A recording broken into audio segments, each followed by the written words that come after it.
Thank you very much. It's an honor to have a friend of mine, a very good friend of mine. We've become friends, actually, through the trials and tribulations of everything.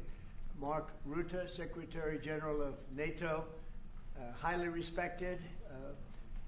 Every country, almost every country in Europe. I think you can almost take away the almost pretty soon. No. But they all have great respect for the leader, and he is the leader. And we've had some very good discussions today, and things are going along pretty well as regarding Ukraine, Russia. We thought it would be a little bit easier. That's turned out to be tougher than the Middle East. The Middle East was supposed to be the tough one, and we've solved that puzzle, but this one will get solved also. So I want to just say it's an honor to have you, Mark. Thank you very much. Thank you so much for hosting again. And we were texting, I think it was on the day when you were in Israel and in Egypt, this tremendous success you had under your leadership, bringing peace to the Middle East. Thank you. And then we texted each other and said, and the next big thing has to be Ukraine, Russia. And I want to help, NATO wants to help, my colleagues want to help to basically deliver on your vision of peace in Ukraine. And I really want to thank you for everything you're doing, including breaking the deadlock with Putin, starting the dialogue in February when you came in as president in January, but also for everything you did with NATO, the fact that we are now at this 5%, the huge success in The Hague at the NATO summit, the fact that Europeans are also stepping up when it comes to Ukraine, basically the weapons from the US being delivered to Ukraine, paid for by allies, and the Europeans coming together to discuss how can we sustain Ukraine post the peace deal. All of this is evidence of your leadership of pushing the Europeans and the Canadians to do more, to deliver, and to equalize in spending with the US. So on all of this, and today we will talk more on how we can really bring Ukraine to the next phase and get this terrible war, and all the bloodshed ended. And as you know, we are going to be making a big trip next week. Some of you are going with us. We'll be going to Malaysia, South Korea, and Japan. In South Korea, I'll be meeting with President Xi of China. We'll have a pretty long meeting scheduled. We can work out a lot of our questions and our doubts and our tremendous assets together. So we look forward to that. I think something will work out. We have a very good relationship, but that'll be a big one. We canceled the meeting with President Putin. It didn't feel right to me. It didn't feel like we were going to get to the place we have to get, so I canceled it. But we'll do it in the future. But next week we'll be with many of you in those locations that I told you. Then it's back to Washington. So thank you very much, everybody. Yeah, please. Mr. President, can you tell us a little bit about why you're elevating sanctions against Russia right now? I just felt it was time. We've waited a long time. I thought that we'd go long before the Middle East. And Mark, as you know, we did the Middle East +7. So we did 7 different wars from Pakistan and India to so many. Azerbaijan, Armenia. Which they said was impossible to do. All these wars I did, and the one that we have left, we have one left. It'll be 9. We have one left, and I think we'll get that done too. I think we're on our way to getting it done. We have to. Yeah. Mr. President, do you have a timeline for when you think this war is going to be over because of your leadership? No, I don't have a timeline. You can't have in war. It's hard to have a timeline. You know, so many things happen in war. Go ahead. What about Tomahawk missiles? Putin is definitely Well, the problem with the Tomahawk that a lot of people don't know, it'll take a minimum of 6 months, usually a year, to learn how to use them. They're highly complex. So the only way a Tomahawk is going to be shot is if we shot it, and we're not going to do that. But there is a tremendous learning curve with the Tomahawk. It's a very powerful weapon, very accurate weapon, and maybe that's what makes it so complex. But it will take a year. It takes a year of intense training to learn how to use it. And we know how to use it, and we're not going to be teaching other people. It's too far out into the future. Yes, Mr. President. Yes, please. I saw, Mr. President, that you said as recently as yesterday that you still believe that Putin wants to end the war. Yeah, and today I do. You took this step to ratchet the sanctions and put more pressure on him. What else are you going to do to encourage him to get there, or can you explain why you do believe he wants peace? Yeah, it's a good question. Today is a very big day in terms of what we're doing. Look, these are tremendous sanctions. These are very big. Those are against their 2 big oil companies. And we hope that they won't be on for long. We hope that the war will be settled. We just answered having to do with the various forms of missiles everything else that we're looking at, but we don't think that's going to be necessary. We would like to see them just take the line that has been formed over quite a long period of time and go and let's go home. Last week they had almost 8,000 soldiers killed. Many Russians were killed last week. Many Ukrainians were killed last week. We think it's ridiculous and would like to have it end. Why do you think you want peace, though? Why do you still believe that? I think they want peace. I think they both want peace at this point. It's been, it's almost 4 years. You're going into 4 years. And if I were president, it never would have started. But yeah, it's time. Mr. President, on the shutdown, do you plan to meet with Democrats before you head to Asia? And if not, why not meet with Democrats? Well, I think it's a shame that it's shut down because we have the greatest economy, as you were saying before. We have the greatest economy in the world right now, by far, the United States. We have almost 18, now it was 17, now it's $18 trillion being poured into our country, and it's no time for shutdowns. I don't think it's affecting what we're doing, but it's too bad for a lot of people. We have a lot of good people that aren't working right now that should be, and it's because the Democrats want to try and renegotiate a deal that they had negotiated. They want $1.5 trillion given to illegal immigrants who came into the country, and it's going to hurt the health care of citizens of our country that have been paying into it, that have been working hard for it, that really deserve it. So we're never going to do that. It's not going to happen. And I will tell you, there are a lot of good Democrats that really want to make a deal. And I think all we need is 5 Democrats because we have a great support on the Republican side. So I think we need 5 Democrats, and there are a lot of them that want to make a deal. So I think at some point,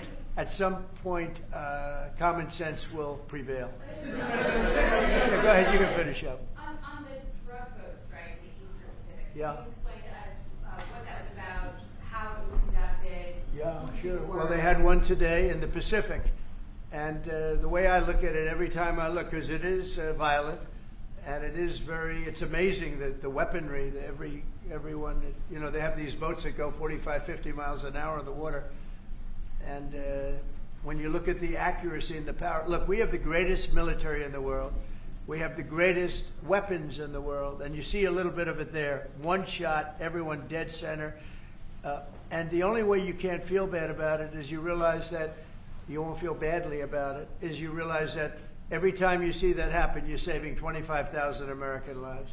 Every one of those boats that gets knocked out is saving 25,000 American lives, not to mention the torn up families all over the country. And whenever I see that, I say to myself, I just saved 25,000 lives. I will say that there are very few boats traveling on the water right now. Actually, that includes fishing boats, that includes any other kind of boat. But there are very few boats traveling on the water. So now they'll come in by land to a lesser extent, and they will be hit on land also.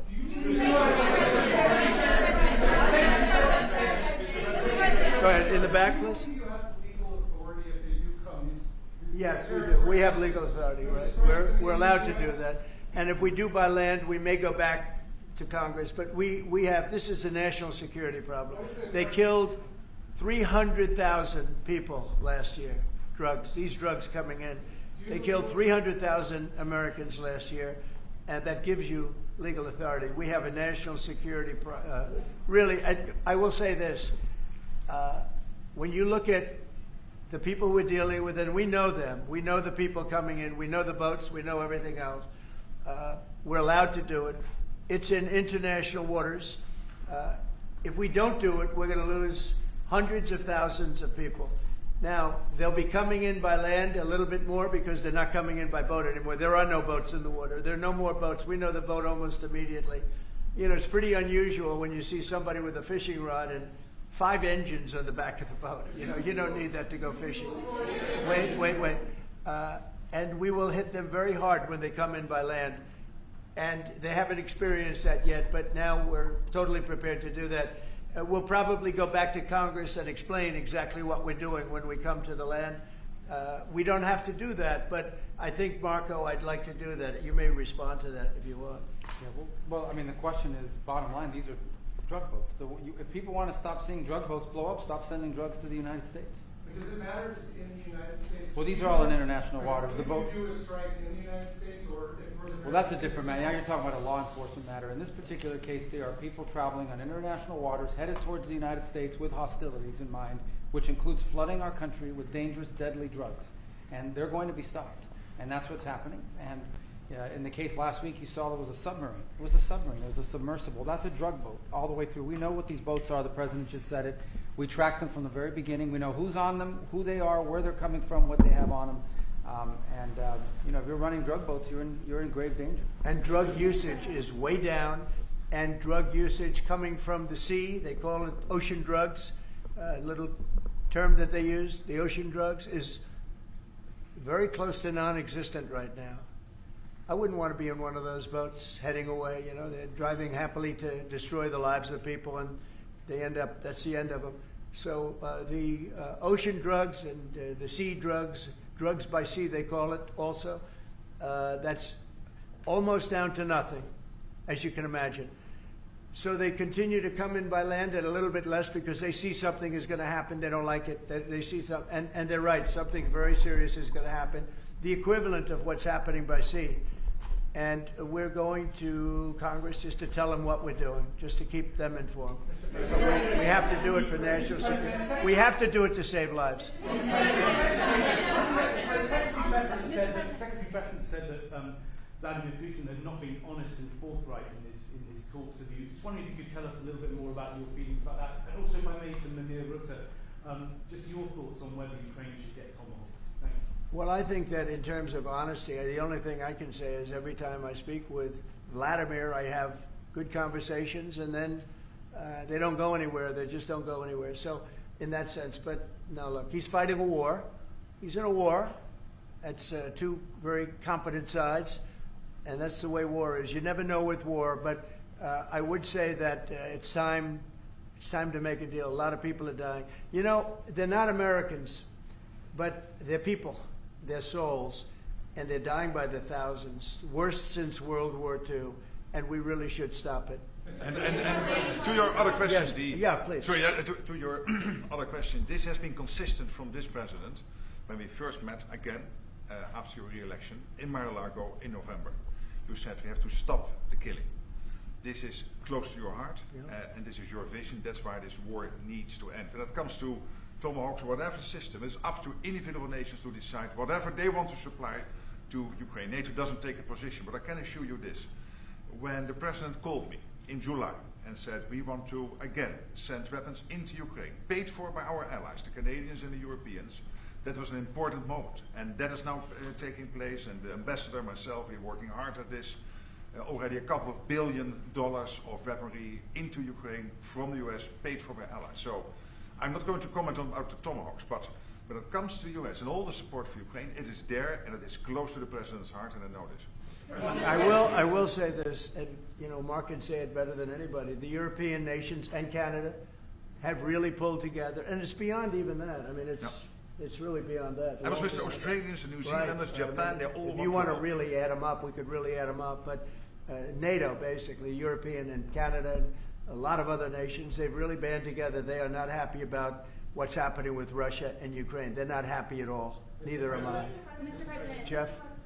Sir, just changing this topic slightly, I see you've got the model of the White House and the ballroom.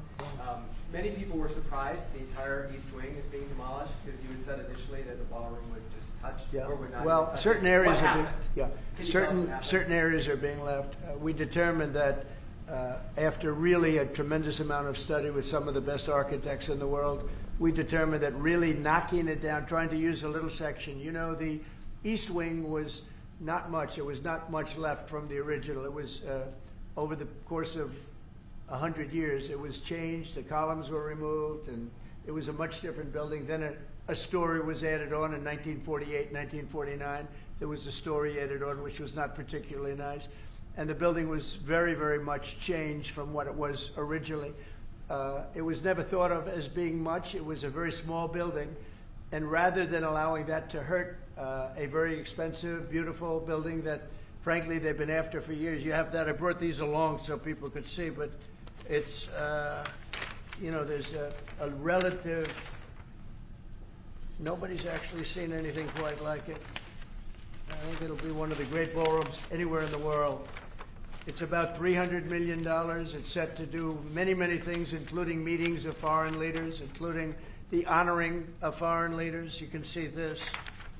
This is a plan. If it's got tables so that you honor a foreign leader, we have a proper space. Right now, we have a space that with tables holds about 79 people. And this is a proper kind of a thing. Now, what the White House was doing, as you know, is they were putting tents out on the lawn. This is an interior shot of the ballroom. I think there'll be nothing like it. And it's being paid for 100% by me and some friends of mine, donors to it. The government's paying absolutely nothing.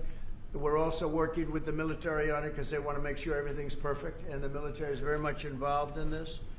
They want to make sure everything is absolutely beautiful. You can see the kind of interiors that we're talking about. That's an interior of the ballroom. And it's the highest level. And you see it goes beautifully with the White House. I mean, the mix is beautiful. So over the years, many presidents have made changes. This obviously would be the biggest change, but this was something they've wanted for at least 150 years. Many of you have gone to the events where they had, as an example, President Xi, or they had, you know, a leader of one of the countries, including the king and the queen from your favorite country. Absolutely. Frankly. But where they'd be honored, and they'd be in a tent out on the lawn, and it would rain, and it was a disaster. Brian's shaking his head. You know what I'm talking about.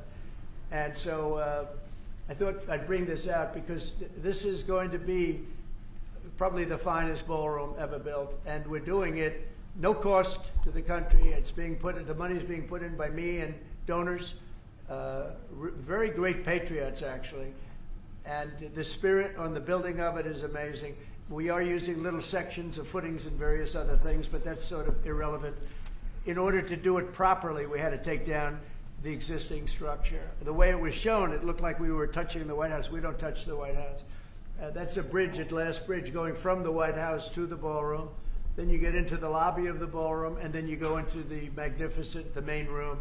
And it's something that has gotten incredible reviews. And you're just quickly following up on that. Just quickly following up on that, sir. I just want a quick follow up on that question. Your response to people who say that you haven't been transparent enough about this. I haven't been transparent. That some of your critics feel it should have gone through. I've shown this to everybody that would listen. Third-rate reporters didn't see it because they didn't look. You're a third-rate reporter, always have been. So third-rate reporters didn't look, but anybody that asked, these pictures have been in newspapers. They've been all over the place, and you know we're very proud of it. It's gotten great reviews. It's gotten really great reviews. So I think we've been more transparent than anybody's ever been. Some critics think, Mr. President, that the sanctions that you're announcing today will push Putin to the negotiating. Well, I don't know that they will. I think that they'll certainly have an impact. They're massive sanctions. It's sanctions on oil. The two biggest oil companies, among the biggest in the world, but they're Russian. They do a lot of oil. And hopefully it'll push, hopefully he'll become reasonable, and hopefully Zelensky will be reasonable too. You know, it takes two to tango, as they say, and we're going to find out. They hate each other. These two people hate each other. You know that better than anybody. And it makes it more difficult than it should be. This should be easier to do. But the level of hatred between Zelensky and Putin is very substantial. Could I add one thing? What the president is doing today with these sanctions is putting more pressure, of course, on both parties, in this case on Russia. It's all about changing the calculus, making sure that Putin understands that the president's vision this weekend of having a ceasefire, stop where they are, as you literally said, and that this has to be step one now. And for him to really accept that vision and to come to the table. And then you have to put pressure, and this is exactly what he did today. Along with Europe. I mean, Europe, look, they've actually become friends of mine. I think yes. All of them. Yeah. We have a very close relationship, and they want to see it end too. They really want to see it end.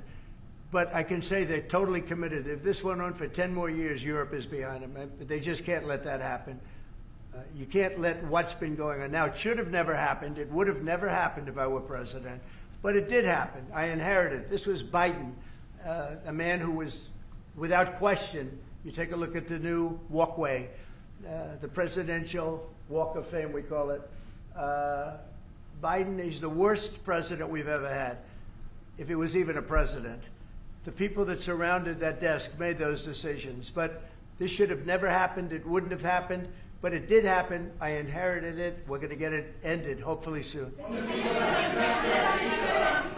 Yes, please. You had a Truth Social post earlier this afternoon talking about a Wall Street Journal report as a fake story. Yeah, It fake. sort of Wall Street Journal is fake. So this Less fake on financial than it is on gossip. Can you just confirm that my understanding of what's happening is accurate? As I understand it, that story framed it like we had just lifted the U.S. a restriction on intelligence. No, it said that I gave Ukraine permission to shoot missiles deep into Russia. I didn't do that. Second of all, they're not using our missiles. They're using, I think, European missiles or from someplace, but they're not using ours. And what they do, I don't control that. But I do control our missiles. They're not shooting our missiles in. It was a fake story. Wall Street Journal does a lot of fake stories. Thank you so much. The president of Colombia in a recent interview said that if you won't change, he thinks that people should get rid of you. We're talking about now Columbia, the country, not the university. Yes. Go ahead. He said what? He said that if you won't change, then perhaps you need to be gotten rid of. Do you view that as a threat? Well, he's a thug and bad guy. He's a guy that is making a lot of drugs. We've just, as of today, stopped all payments going to Colombia, the country Colombia. Also, the school Colombia. No, we settled. We made a settlement with him. But no, he's a thug, and he's a bad guy, and he's hurt his country very badly. They're doing very poorly, Colombia. They make cocaine. They have cocaine factories. They grow all sorts of crap that's drugs, bad drugs coming into the United States, goes generally through Mexico. And he better watch it or we'll take very serious action against him and his country. His country is, what he has led his country into is a death trap. Please. Has the Secretary General presented his Ukraine peace plan to you? Are you prepared to be chairman of the board of peace? Oh, there is no Secretary General peace plan. But I'm here, I really want to correct it because I saw some of that in the media. Of course, many people are thinking how to bring this terrible war to an end and supporting the President in doing that. Why I'm here is to dialogue again with the President how I can be, how NATO, my colleagues and other colleagues in NATO can be of maximum support to get that done. But there is no peace plan on the table. If there is a peace plan, it is what the President said last Friday and Sunday, which is stop where you are. Stop the fighting. This is about NATO. We're a very proud member of NATO. We have a great relationship with the countries of NATO. I think made much better by our visit a few months ago when they agreed to 5% instead of 2% of GDP. That was a big concession. I think that was a concession that 2 years ago nobody would have said, even a year ago. Even 9 months ago, before you were elected. Yeah, they would have said that's not possible. Absolutely. And the difference is they're paying 5% as opposed to not paying 2%. A lot of them weren't paying, with the exception of Spain. I think you're going to have to talk to Spain because they're not. Spain is not a team player. So other than Spain, everybody's 100%. And you could solve the Spain problem very easily, I think, if you want. Yeah, Brian, go ahead. Yeah, go ahead. And then we'll take Brian. Go ahead. The soybean farmers, are they going to be getting support from you soon? And Yeah, well, they do. So what's happened, you could say with that, you could say with beef, with all of it. The beef, the ranchers, let's say, who have done a great job, have lost their shirts for many, many years. They've really been decimated. And I helped them a lot. I put tariffs on things coming in to the country, including beef. And that gave them a chance to finally have a decent industry. We are going to be talking to them. They're great people, but they've been hurt for 25, 30 years. They've been losing because other countries have taken advantage of them. And by putting tariffs on, they've been able to make a few dollars. They've been able to have an industry. But I also want to keep the beef prices low. So I'll be talking with the ranchers, and I'll be speaking with a lot of different people, including Scott and Howard, and we'll do something. Because prices are way down in our country. Energy is way down. I think you're going to see $2 gasoline very soon. I see that it's $2.50 in a lot of places, $2.50. We were heading to $5, $6, and $7. If Biden didn't go back to my policy toward the end, you would have seen. But he didn't go back to the full policy, and he missed the most important thing. So we were up to, we were way up. I think you're going to see $2 gasoline. We couldn't even break that number. That's a big difference. The only cost that's really up is beef, and the fake news only wants to talk about beef. And what I did is I made it possible for those people to survive. They're incredible people, but they were being decimated by other countries, and I didn't want that to happen. So prices are way down, groceries are down, everything's down, energy's way down. Even interest rates with a bad chairman of the Fed. He's terrible. He's a fool. But even interest rates are down. So our country has never done better. We're going to take in, I think, $21 trillion this year. No country has ever taken in more than 3. And we're going to take in $21 trillion of investments because of the tariffs. If we didn't have tariffs, we would be a mess. We would be a national security problem. And we've done a job. So I'm very happy about that. We're going to do something very quickly and easily on beef to get it down. The ranchers understand that. They're so happy for what I've done. I saved them. I don't think you'd have any beef in this country if I didn't do that. So we're very proud of that. Yeah, Brian? Yes, sir. Yesterday in Los Angeles, immigration officials were attacked by some protesters. Yeah, sure. To arrest an illegal alien. Gavin Newsom, other Democrats have used very aggressive language in terms of how to address ICE out in the field. Is there any responsibility that we can place on Gavin Newsom and other elected officials for using such aggressive language? Well, Gavin has to be careful. Remember that when I first came in, they had a terrible riot in Los Angeles. They had the fires, which shouldn't have happened. They didn't have the water for the fires. They should have had the water coming in from the Pacific Northwest. They didn't have the waters. They didn't have water in the hydrants or the sprinklers. So they had the fires, and then they had the riot. And if we didn't go and take care of that riot, you would have lost Los Angeles. You would have canceled the Olympics, which is because of me in Los Angeles. And the police commissioner, the head of the police, said, if the president didn't come in, we would have lost Los Angeles. We did not have the capability of taking care of it. And he said it very strongly. And we did a great job. And within a week, it was all done. Within one day, it was done. But within a week, it was all done. And then they go back to their normal practice of weakness, of not taking care of criminals, meaning taking care of putting them in jails where they should be. Washington, D.C., and you all are the best people for that, because Washington, D.C. is now one of the safest cities. It was one of the most dangerous cities in the country. Now Washington, D.C., believe it or not, I'm embarrassed to say it in front of you, but Washington, D.C. went from one of the worst, most dangerous cities to you can walk down the street, you can send your child to meet you at a location. Your child is going to be fine. We have a very, very safe city, one of the safest, and very proud of that. Memphis, by the way, is coming along fantastically. We're in Memphis right now. We had the FBI in Chicago. We're doing things. We haven't served Chicago yet. When we do, Chicago will be very quickly a very, very safe city. But if you look at what's happening in Memphis, it's great. But you got to look at Washington. People are coming up to me. People that work in the White House are saying, "Thank you, sir," and I immediately know what they're thanking me about. It's thanking. They can walk to work. They would never walk to work a year ago. They can walk into work and they feel safe and secure, and it's beautiful. And I'll tell you what, it's really an honor to add that great ballroom to the structures in Washington. It's going to be one of the great ballrooms of the world, and I think it's going to be something you're all going to be very proud of. That's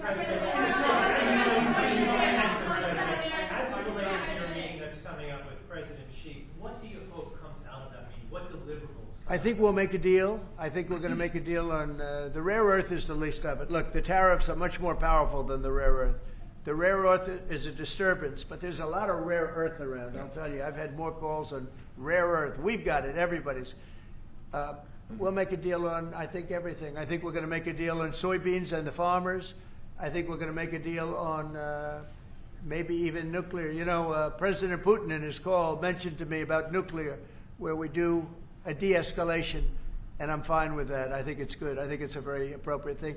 We have the most nuclear weapons. Russia's second. China is actually third by a long way, but they'll be even within 4 or 5 years. Too many.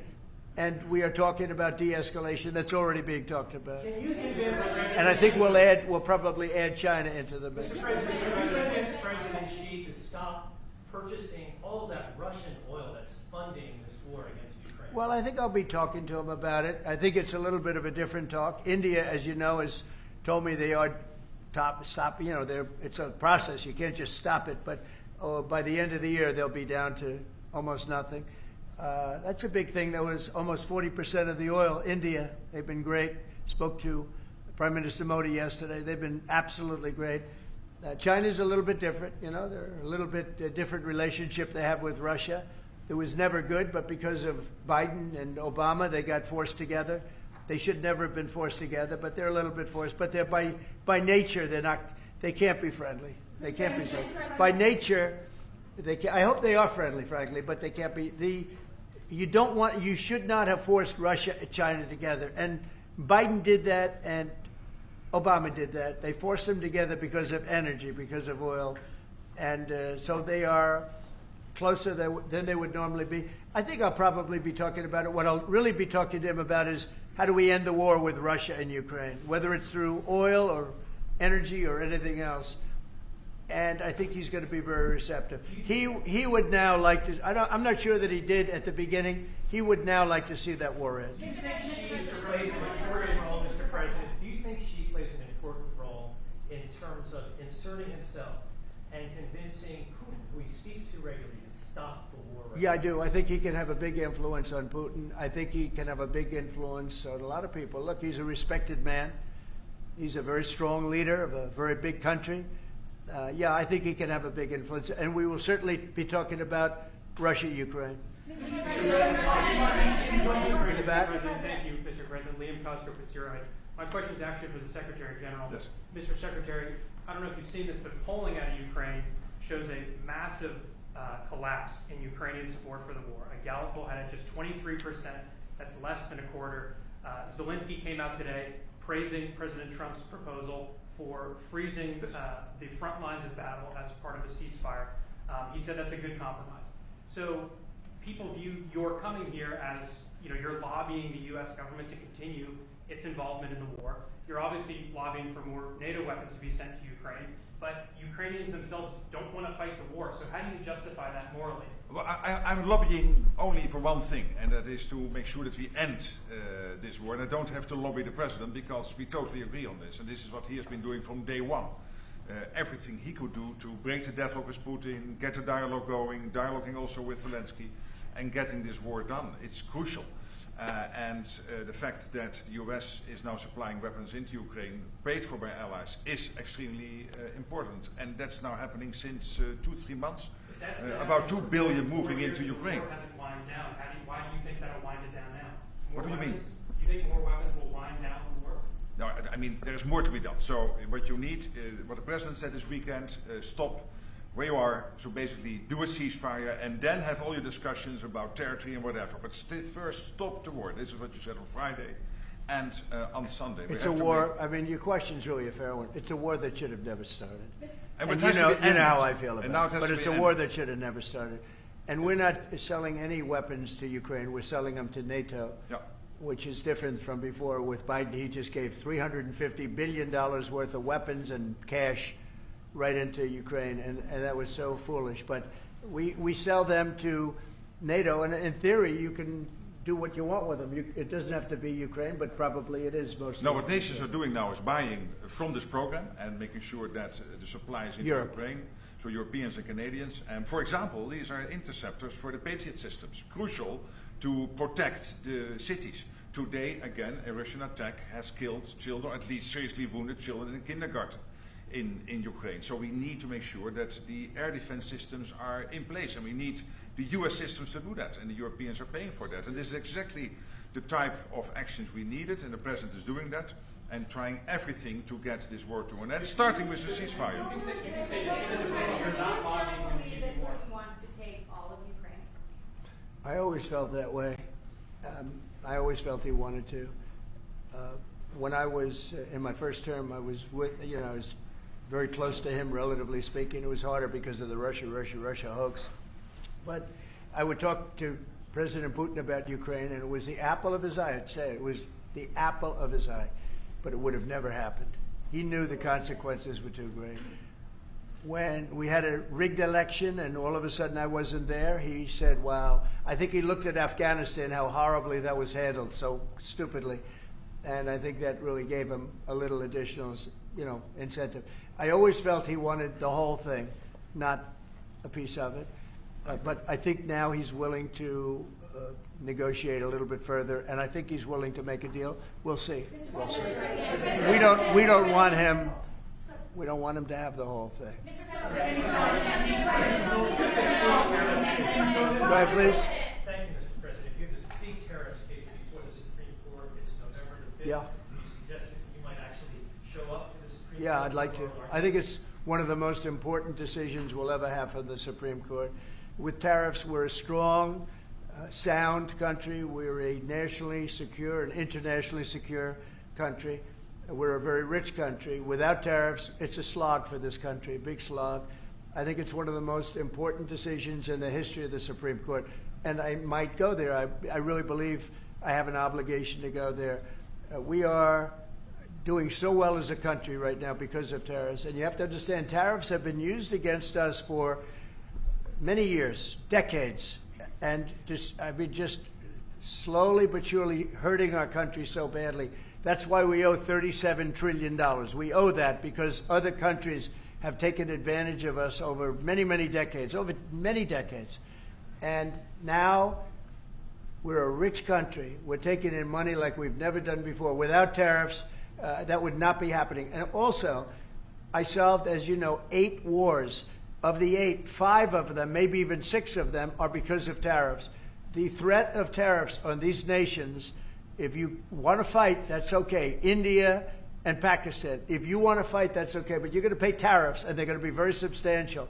And we're in the midst of a trade deal. And they said, we don't want to do that. 2 days later, they call up, and they're not going to fight anymore. They have peace. But I've done that out of 8, I would say 6 times, 5 times, 6 times. Tariffs are vital to this country. And tariffs have been used against us by China, by every other country, and all we're doing is using them to negotiate fair deals. And as you know, we made a fair deal with Japan. We made a fair deal with all of Europe, the European Union. We made a fair deal with South Korea. These are countries that were taking so much money away from us, not sustainable.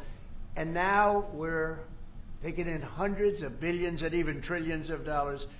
If this country is not allowed to have tariffs, if this country is not allowed to have the President of the United States negotiate on behalf of it with tariffs, we are put in a position where we're going to be a third world country. We can't let that happen. I think it's the most important case that we're going to have for many, many years to come. One of the most important cases we've ever had.